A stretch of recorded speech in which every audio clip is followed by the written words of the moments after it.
everyone. Thanks so much for joining today. I hope everybody enjoyed the Fat Tuesday festivities earlier in the week. And if you did, I hope you're fully recovered by now. We are excited to have everyone join today as we have Les with a demonstration. And then we have some special guests from HaulHub presenting as well. And really, for my piece today, I just want to make sure that everyone knows that they can reach out to me anytime with questions kind of in the interim as we look to fill Philip's position. I'll put my contact information in the chat. I believe everyone should have our technical support team's contact information as well, but I'll drop my email and their email in there, just so you guys know that you're supported in the interim while Phil is no longer here. And one more update, I did also want to let everyone know that we shifted this month's micro learning session.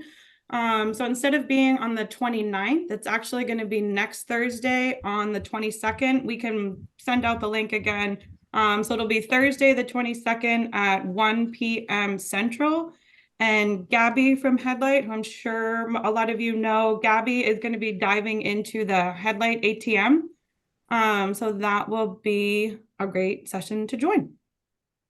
I'm glad you mentioned that about next week. I'm not sure that I updated the date on the newsletter. So if you got it on the newsletter and that's not next Thursday, that's wrong. But don't worry, we'll send out, my plan is to send out a reminder that morning, next Thursday morning for the micro learning session so that you'll have it and you'll have the Zoom link with an easy access, to it.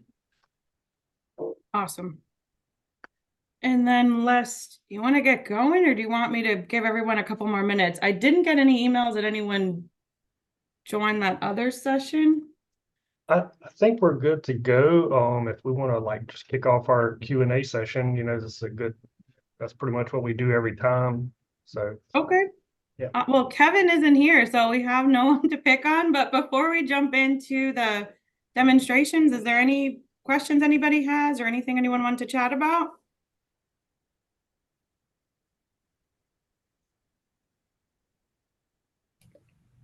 None here, not yet. Not for me. Next time, Rudy, we'll pick on you. Okay. I just want to let everybody know. So the reason Rudy's getting picked on this morning is last week, Casey did a field book training, just a basic field book training, and Rudy was there. He's very active in the Zoom. So that's why he's getting picked on a little bit this morning. We like it when people are talkative. But anyway, so look for that. That's also going to be coming out on the YouTube page soon since we have a recording.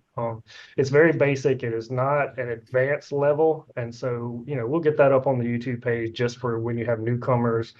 They can go to that YouTube field book training, or, I think Casey's planning on doing more of those. So if you're off, actually, we'll put a plug in for that now. We have one scheduled for, let me look at my calendar.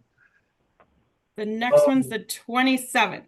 Yeah, 27th at 9 a.m. we have a field book training. And this is, like I said, newcomers to your office, those who have not gone through any type of field book training. It'd be great for them to join in on that and get the basics down. And I'm sure in the future we'll start working on a few of the more advanced stuff that, that is LADOTD specific. Maybe I'll start putting together something on those. I have some ideas of how to link those together in our YouTube video. So we'll see if I can make that happen. I'm not going to share too much of that now because I'm not sure if I can do it. But anyway, somebody's got to have a question. Who's having issues this week? Is there something that come up that you need help with? It's going to be short if not.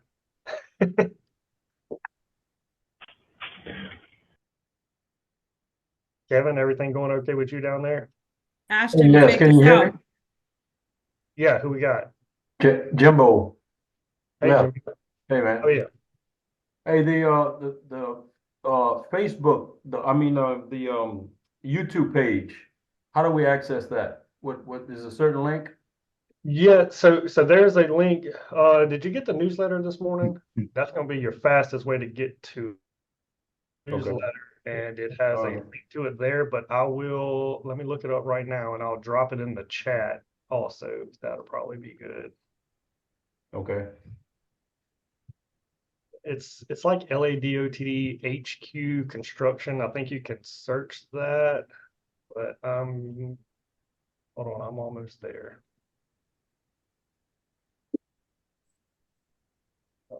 Okay.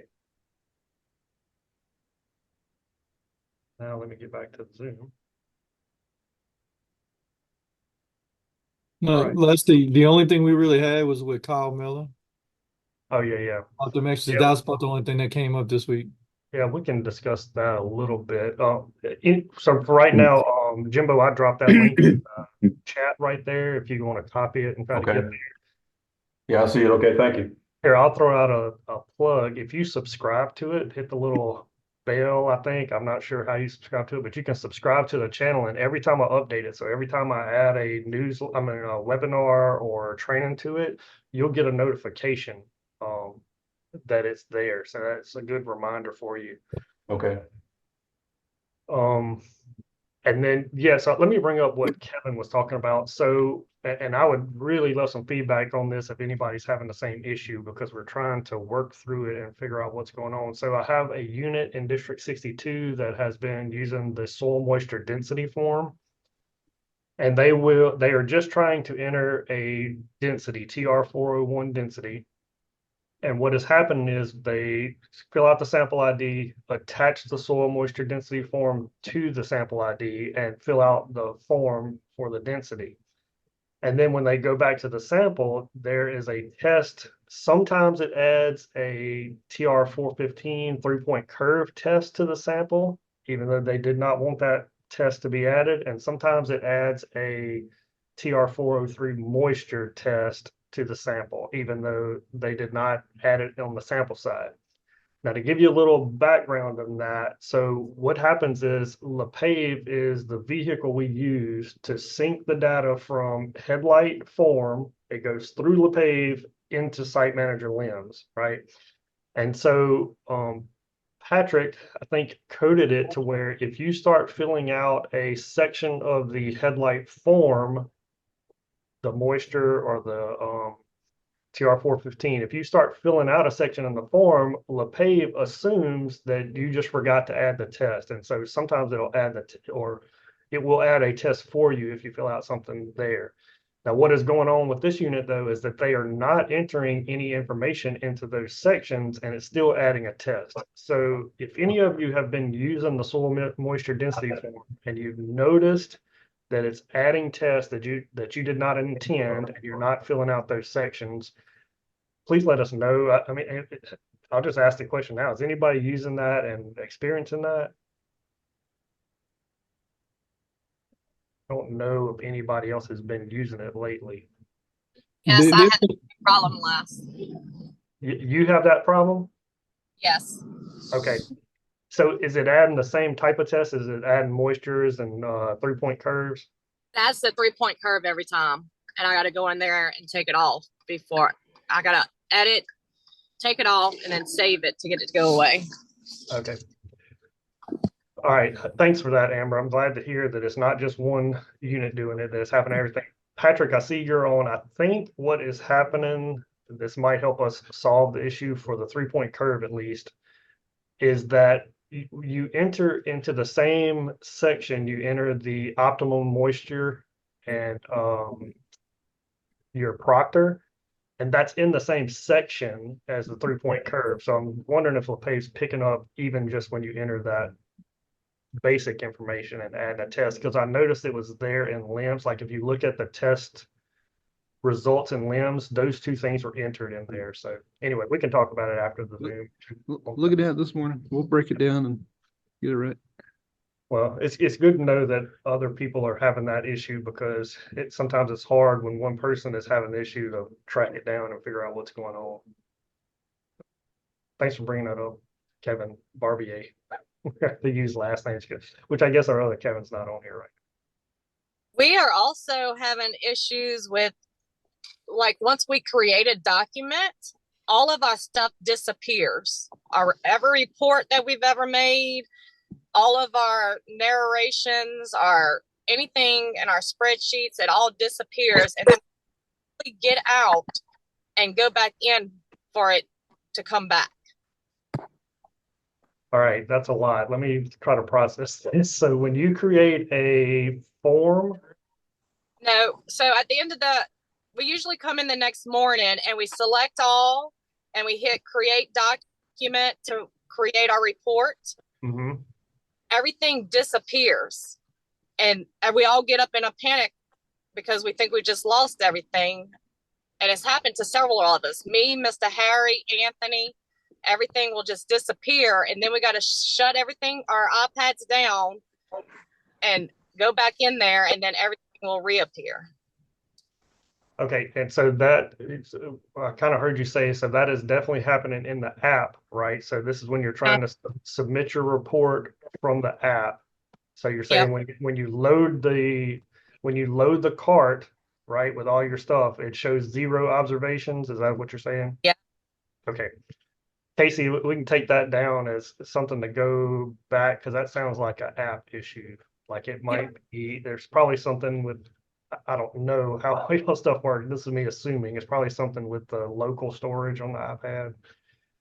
You know, some little bug in there. I think there is I know that there is a new app update coming pretty soon because I saw something on HeadLight the other day, but anyway, sounds like a bug. Thanks for sharing that, Amber. Amber, one more question there. Has that been happening for a while, or would you say that that started to happen after the last update? It's been about a month and I thought it was just me, but there's other guys in our office that's having the same issue. And we'll go to click on the reports and every report that we ever made is gone. But once we exit out of everything and close everything down and restart our iPads and go back in, it's all back. Okay, Amber, I will definitely, I'll reach out to you right after the webinar and we'll start to dig into that. Okay. Kevin great. Adams, welcome. We were missing you at the beginning. Hey, good morning. Yeah, I actually have a class that I need to go to in Hammond, but I figured I'd stop in Sonic and attend on my iPad. We're happy that you joined, Kevin. Anything exciting going on out there? Any issues? No issues so far. Just wanted to join in to see what everybody has to say today. Thanks for joining, Kevin. Anybody else having any questions or issues out in the field that they want to go over?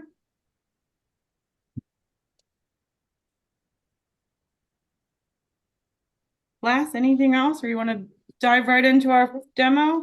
I think we can get into the demos. I think that's good for the Q&A session. If somebody has a question, we'll always talk a little bit more at the end. So be thinking about what you got if you have something.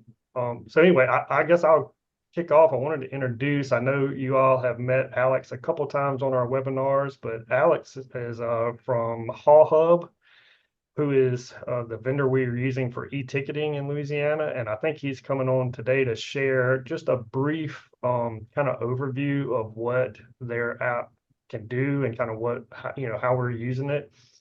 And then I just want to kind of prepare everybody for next month. So I think we are going to hand over the whole webinar to HaulHub to really get into detail. Like today, like I said, it's just an overview, but next month they're going to go into some real detail on how to use their app. And we're kind of bringing this up because we want to let everybody know, like they are actively trying to bring on as many vendors as possible. So if you have contractors that are not tied into the ticketing system, we want to try to get those people signed up. And even here in the future, if you have projects, asphalt projects that are starting or concrete projects, and you want to start doing e-ticketing, I think we're going to start allowing that, try to bring on some of those projects. So anyway, Alex, I'm going to pass it over to you and you say what you need to say. I don't want to talk for you. So No, you're doing a fantastic job, Les. Thank you for that. So yes, yeah, Les is spot on. So really, I just wanted to come on, officially introduce myself. So I'm not a stranger, especially heading into this season where we definitely want to make this a huge part of the focus for you guys to ensure that you get as many e-tickets as possible this season. So let me share my screen really quick. And then we can kind of cover at a high level how it all works. Okay, can everybody see my screen? Okay, so keeping it super simple. Thank you. So essentially we have kind of three paths that most suppliers kind of go through to start getting set up to provide you guys e-tickets. For the most part, we have a direct integration. So we just have like a small file we call our HaulHub adapter that we can install at each of their plant locations, or in the cases of like your larger groups, we can do a server level integration. And then from there, every time a physical ticket is printed, you guys get an e-ticket generated as well. And then so we also set up the contractor to also be able to receive those e-tickets. And then we have a kind of a process we call calibration, in which either the supplier or the contractor can start to push those tickets to the correct project for you guys to see. Okay. And then once that's set, sorry guys, a bit of lag.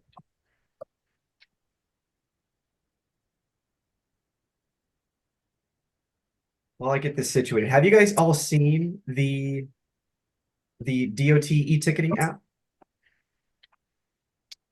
Alex, I would say most on here, I've not even seen it. Okay, so then what we'll do then, like like Les mentioned, the focus for today was just to kind of give you a better understanding of how it all works, how we get the ticket information over to you guys, and especially for those cases where you're not receiving the information, how to kind of reach out to get that started. So that could either be, sharing the contact information with myself, or sending it to, Les, Patrick and the team to relay to us. And then essentially from there, we just, set up a meeting to discuss their current specs or tech in place, like, the computer system they're using, the loadout system. But it's all very brief. For the most part, we can do this like in a half an hour. We usually book an hour, but for the most part, it's all done within a half an hour. We're getting like the first examples of test ticket data pushed to us. And then we can validate the ticketed fields to make sure everything lines up correctly for you guys. And then we're go. So once that integration is in place, once this pops up, again, the whole purpose of this is just to eliminate these stacks of paper on your desk, all the need to store these physical tickets for years at a time, just in case an issue arises on the job site, with the material. And making it all super handy, like on your mobile device, as well as within a web portal that you guys have access to. Okay. And then, yeah, so next time what we'll do is I'll, bring up both the web portal, and we'll take a look at the iPhone, but it is also available on Android for you guys, your users out there. And then we'll kind of cover at a high level the foundational aspects of it, like how to interact with the ticket, how to add a note, how to take a picture, how to mark a load as delivered. But yes, if you guys have any questions in the meantime, please let me know. I'm going to put up my contact information for you guys here. But yes, definitely here to help, a resource as you guys progress along this journey. Yeah, no, thank you again for the time today, and I'll talk to you guys soon. And I can pass it back over to you, Les. Thanks, Alex. We appreciate that. I do have somebody on here who probably has the most experience in this. Amber, I know you were using the e-ticketing for a while. Is there anything you want to say about it? No, I was just wondering when I'm on the job I'm on. Oh, is it not set up on your current job? No, Madden refuses. Oh, okay. Well, we'll continue to work on Madden, right, Alex? Yes, exactly. That's exactly why I'm jumping on, so we can figure that out. Hey, Les, so this is Fred. Is that what Connex? 'Cause we're using Connex right now for e-ticketing, and it's kind of like a demo project for the college job project. So I don't think it's the same. So one thing I do know about HaulHub is set up to take tickets from multiple types of systems. Alex, do you want to speak to that any? Yeah, totally. So, I mentioned the whole 3 lanes. So for the most part, we do go direct, but yes, we are also able to ingest ticket data from other vendors like Command products or Fleet Watcher, for example. So, and it's all, no cost to the supplier, by the way. So like if you guys get some questions in the field, like, hey, like I would like to get set up, but we're afraid of the expense, there's 0 cost. The College Drive quality concrete's another one we've been working with to try and get their tickets in, and they've been hesitant to send them for whatever reason. You know, we're getting them through Connex, but they don't want to send them to HaulHub. This is something that we are writing up specification for the requirements since we've successfully tested on several pilot projects. Location one. And as we get the specification set up, we'll allow for change order on projects that want to use it. You know, like Alex said, right now there's no cost for setup. So if they already have an e-ticketing system, it's pretty much just get them connected. It's no cost. But a lot of these vendors are basically holding out for some type of pay item or some type of charge item or something that they can charge against to use the new technology. And that's where we're basically trying to get it into specification. The supplemental will probably be short-lived as a supplemental as we're looking to get this in mainstream and basically require anyone or all vendors to submit e-ticketing data and require it to go to our DOT portal, which at the moment is HaulHub. You know, definitely excited to get this going for you guys and prep for this season. You know, once you guys really have an opportunity to interact with it, it's super easy. Within a few touches, again, you can mark a ticket as delivered. There eliminates the need for you guys to get close to that, you know, the truck, which can be dangerous. So a lot of benefits for you guys. Appreciate that, Alex. I do want to share one other thing. Alex, there you go. Let me share this. Since my demo is coming up anyway, I'll go ahead and share my screen. See where I put it. I know that this flyer was in the newsletter, kind of in the e-construction section, but I know Patrick and Joel from HaulHub are going to be doing a connected equipment webinar on the 20th. And so you all are welcome to join in on this and just kind of, you know, catch on to what this is doing. But one thing we want you to do is kind of invite your contractors. If you have contractors that are doing asphalt or concrete that maybe are not signed in with HaulHub, this will be a good opportunity to kind of join into this webinar and see where we're going with this. So it's mostly something for suppliers and for industry, but you know, of course, you're welcome to log on. The link is right here. Well, we got federal grant money. We're paired up with Delaware and a few other states across the country. And basically we're offering this and extending this to vendors looking for test projects where they would have their equipment outfitted as connected equipment. And, you know, this is kind of the first step in moving toward that BIM design and automated equipment and things like that. But in addition, having a lot of the equipment connected, we're able to connect to Waze and produce all type of safety reports and traffic reports. And we're looking at ways where, you know, your iPad kind of logs your position. And that's something where if there's any type of, you know, work zone side blast or something that needs to be sent out, we can essentially notify you of issues and safety aspects and traffic issues and all kinds of like we've thought of several different directions to take this, but step one is basically get people outfitted and you know, look at what we can do mining the data and get the data connected. But safety is at the forefront of that, you know, especially in the work zone. Again, this is something that is funded with grant money, and we're looking at basically a zero cost setup for industry to try this out, you know, at our expense, and basically we can learn together. And that's something where if the project office gets involved, it's kind of a win-win for everyone because we're all learning and testing and trying things out as we start moving into the future of, you know, digital everything. Thanks, Patrick. All right, so anybody have questions about the e-ticketing setup before we move on to our next little demo? I don't have a whole lot today, but I do want to allow just a second for questions if you have any. All right, take that as a no. Thanks, Alex. We sure appreciate you coming on and sharing that, and look forward to even, you know, more details about e-ticketing next month. All right, so I do have a couple of updates, some things that came up over the past couple weeks that may benefit you. I want to mention, and there are some people from District 61 here. I can't see everybody's list, but I know that some of our District 61 lab folks were on a little while ago. Hopefully they're still here. Next week we have a meeting at the district with with the district lab and one of the field offices, and we're trying to go through, we're starting to see where people are ready to turn in projects using the HeadLight ATM 2059. And so we're trying to approach that subject next week and see if we have all of our bases covered there. And just like Patrick said about us learning together, that's probably what it's going to turn into next week.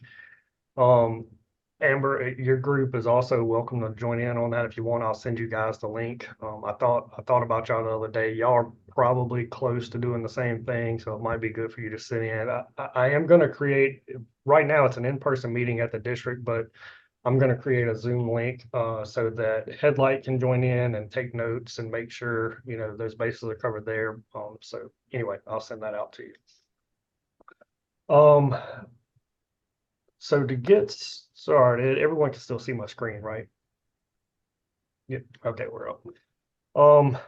I did meet with one of the offices. I'm sorry, let me start here first. So there's been an update recently to the app for how the filters work when you're creating a concrete sample. And I'll just go through that quickly here.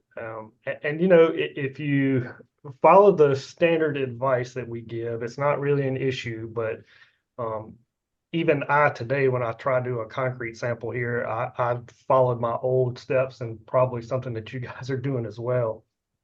So I have a created sample here, obviously just on our test project. But your first instinct, even when you're creating a concrete or a cylinder sample to go into the lab, is to go in and choose your material, right? So I did this first thing. I went in and picked structural concrete or A1 concrete. And, our standard advice is to not do that. So I'm going to clear that out. Our standard advice is to do what? Go to the mix specification first. And here's why. If you choose the mix specification first, I think this is my mix design I'm looking for. You can see it auto fills in that structural concrete for you, right? But what it also does is it starts filtering some of your producers. And so you can see these are quality concrete here. But if I remove, let me remove this mix specification. And if I do A1 by itself, if I start at the top of the sample, and then I choose producer, you can see it lists every producer, right, that is able to produce an A1 concrete. So this is an unfiltered list, and it's much harder to find what you're looking for. So let's say that I even went in here. I didn't follow the advice. I just said, I know who I'm getting it from. I know it's correct on the mix design. I know it's A1, and I know that, let me see which one of if I can remember which one of these was the main plant. Actually, I don't. Oh, there it is. Florida. I think it's their main plant. So even if I choose the correct producer, in this case, my mix design is filtered. So you can do it that way. In most cases, you can choose the material, choose a producer, and as long as these two are correct, if you choose the main plant as the producer, then you can find your mix specification. But the reason I'm bringing this up is because a recent change to how the filtering works is, in some cases, this does not even work anymore. Even if you choose the correct producer, it still will filter out the right mix design. And so it took me a while to figure that out, working with one of our users. And so, again, we're gonna just reiterate, all these problems go away if you choose that mix specification first. It filters that and then gives you options here. And when you go this route, you don't necessarily have to choose the main plant as the producer. You can just choose whichever one you're actually, say you're getting the mix from Baton Rouge #2, and this will work. Okay, so just reiterating that on a sample, you should always start at the mix specification. Now we have a ticket in with HeadLight. I believe we are planning to move this mixed specification closer to the top, probably in between sample type and material, possibly in between material and producer. We're not 100% sure where they are going to locate it yet, but that gives, because you typically, I know I'm the same way. I like to work from the top down. It's just standard procedure, right? And so you start clicking here. So we're going to try to get that up in order to where it's a little easier to remember that. And I think that'll help you all out. So any questions about that before I move on? I'm trying not to talk for 45 minutes a day. I know y'all get tired of listening to me ramble on about this stuff.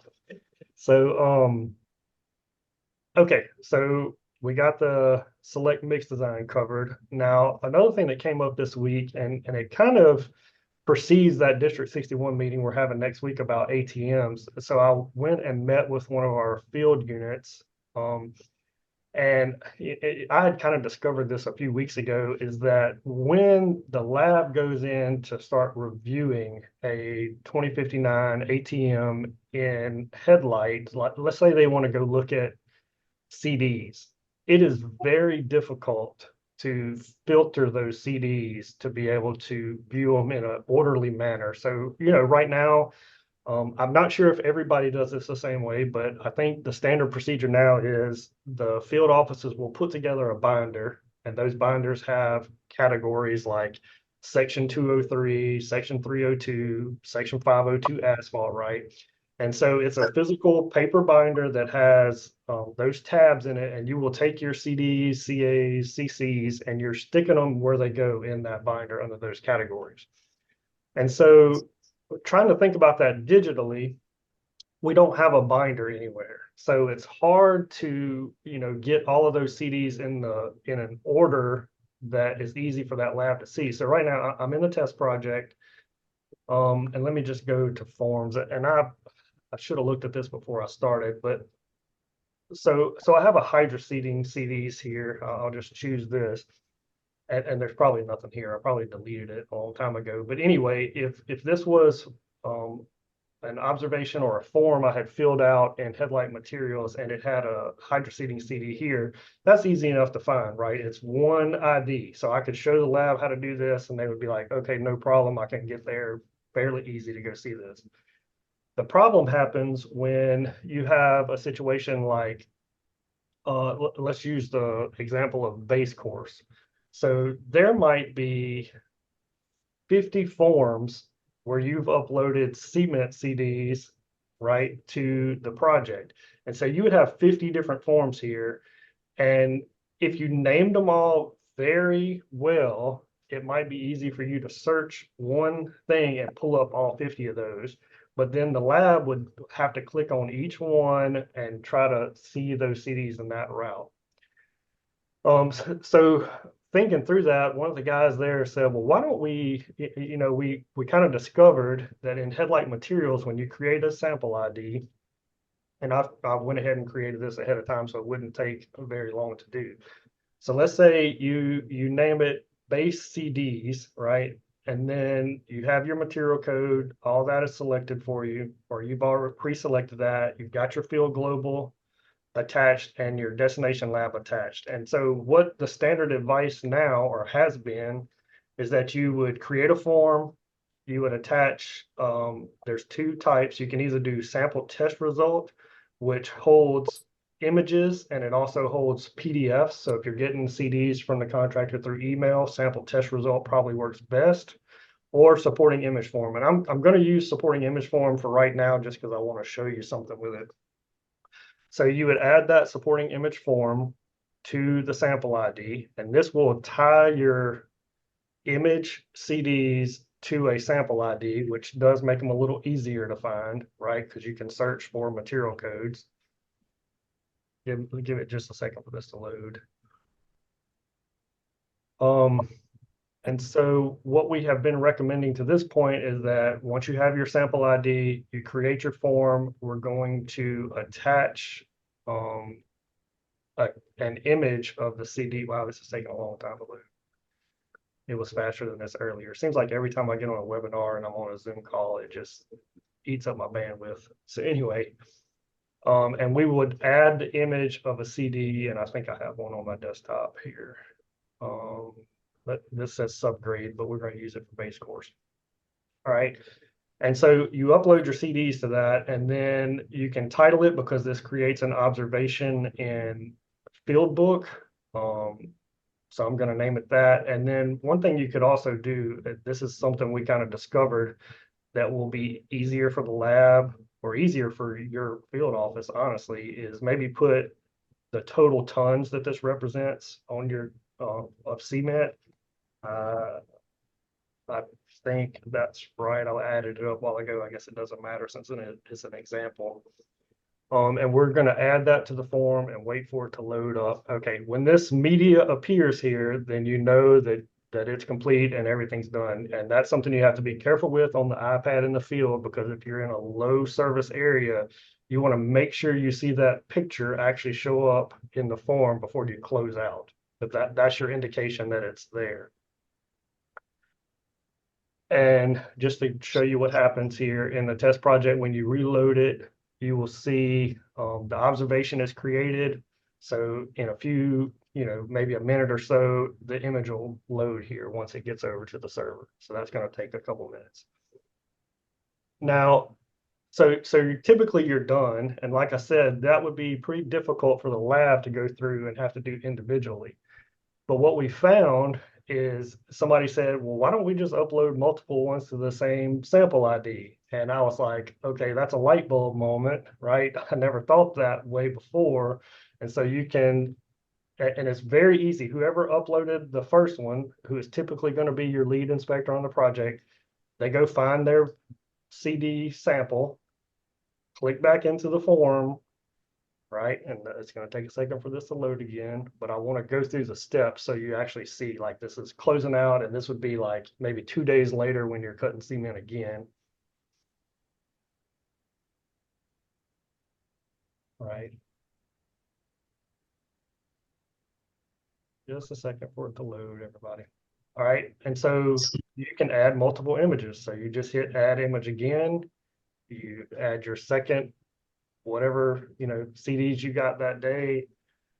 You can name it the same thing, which would be great, because then when you search this, it will pull up all the individual in an observation, which would be easy for the lab to look at.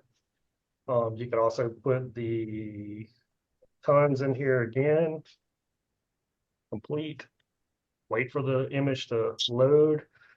And now you can see that when you log back in at the end of the project, say that you did this every time they cut cement, it's very easy for you to go in here and add up your tonnage, because they're going to be in order, and say, okay, we actually put out, 550 tons of cement, and then I added these up, and it comes out to 555 tons of coverage, CD coverage for that material. And so you're good to go.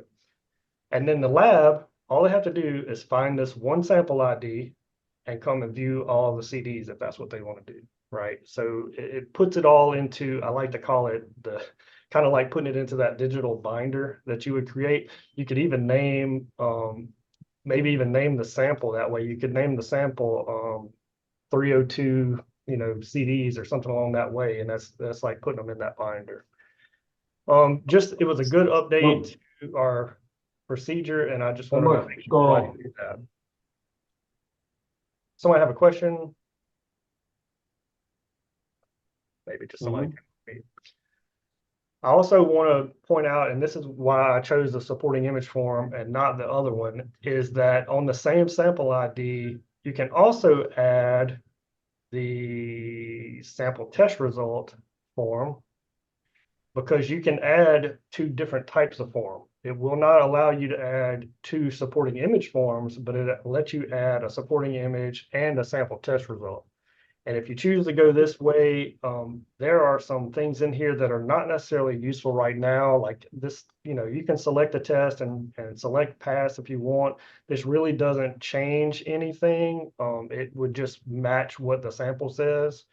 You have a place here to add remarks, and even remarks about, submitting and reviewing it. None of this is necessary. In fact, if you choose to do this way, I want to be very clear here. If you choose to add multiple images or files to the same form, you do not want to come in here and submit this. Which is looking for, here, let me put something in. So if I were to say I added a file here, right?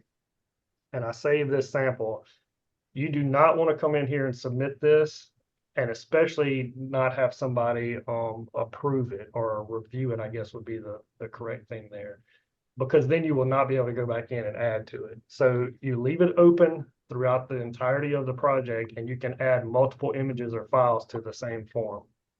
And just to give you an idea of what this looks like for the lab, if they were going to go in and review it, there's multiple places they could go, but it would be very easy for them to come in to Fieldbook and search the titles to find all the CDs, or probably the most easiest is when they go to sample IDs. Right, if they come to this one sample ID, they're going to be able to find all of those CDs in one place. So, anybody have questions on that, or does it sound like something that would probably work better for you? Sounds like it would work better. Okay, good. Kevin agrees, then I'm happy because he's our expert. In fact, I'm not even sure if I shared this with him yet, so he might be seeing this for the first time. Yeah, it's the first time. I actually like the labeling like 30201. That way it would be easy for that person that's checking it can go in and look for, if they're looking for something in 302, it'd be easy for them to find it. Yeah, actually, that's a good idea. Let me edit this so we can show what we're talking about. And you know, do whatever works best for your office and your area. But you could say you name this 302 ACDs or something along those. I can't type today. Something along those lines, and it would be easy to search. You know, search 302, and you could find all the CDs for that. Yeah. All right. Any other questions? I think I'm gonna stop sharing now.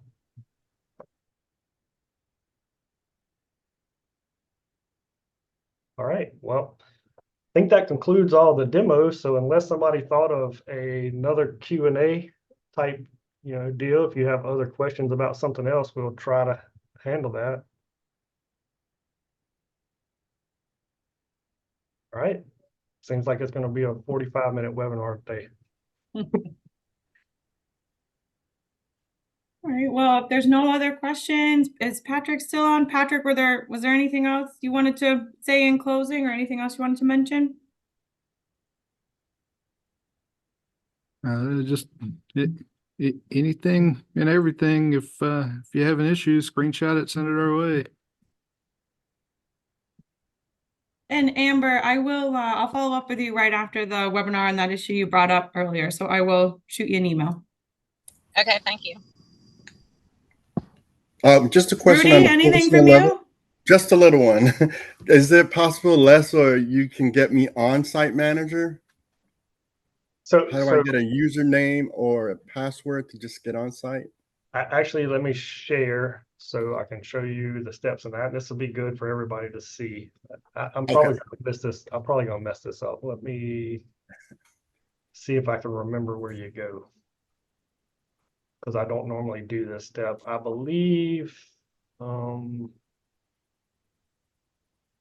Patrick or Kevin, help me out. Is the link to get a site manager ID on the intranet or internet? I know there's one on internet, but I felt like that was for outside people. Did I lose them? No, I'm not sure where's it at. I just got the link. Let me find it. Sorry, this is on the spot. Y'all put me on the spot and I don't know what I'm doing. So That's okay. That's okay.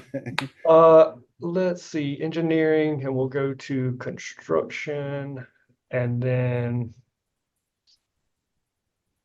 it's not, maybe it's in the e-construction section. Construction services. LADOTD system registration site manager. So this is the one for us. I'm gonna copy this and put it in the chat, which it'll be there. I can get you there. Oh, okay. Yep. So this is where you go. So somebody from the field office will need to fill this out for Rudy, and I'm on the group. Kevin and I are on the group, but usually not the one who actually does this. But it's a group email that goes to the site manager admins, and they'll set up an account. Once the account is created in Site Manager, it takes a little while, maybe 30 minutes or so, and HeadLight will sync up to the Site Manager user list, and then that Rudy, your name will become available to have an account in HeadLight, and then there's another form that has to happen, and let me get to it. I have the form, Les. I can drop it in. Okay. And I can I'll drop it in the chat. show so that their field office kind of knows how to get their LEDOTD forms. And so then there's going to be this LEDOTD new user setup and request. And the main thing to note here is that you have to have a site manager account prior to sending in this form. And Okay. yeah, so that's the steps. You fill out the site manager form, get your user ID, log in the site manager, make sure everything's good there. And once it is, then you fill out this new user setup and device request, and then this goes to HeadLight. They'll set your account up, and then you'll be good to go. They'll send you login information. All right, thank you. Yep. And Casey said she will send this over to you, so that's good. Okay. We'll get you there, Rudy. Right on. Thank you. No problem. Anything else from anybody else? All right, we're going to end it. We're not All going right. Have All a right, good one. guys. Well, we're here if you have any questions. So feel free to reach out, and we'll see you on the next week for the micro learning session. All right. Thanks so again, much. Alex and Les. Yep. Thanks, everybody. Have a good one. Bye, Bye. guys. Good day.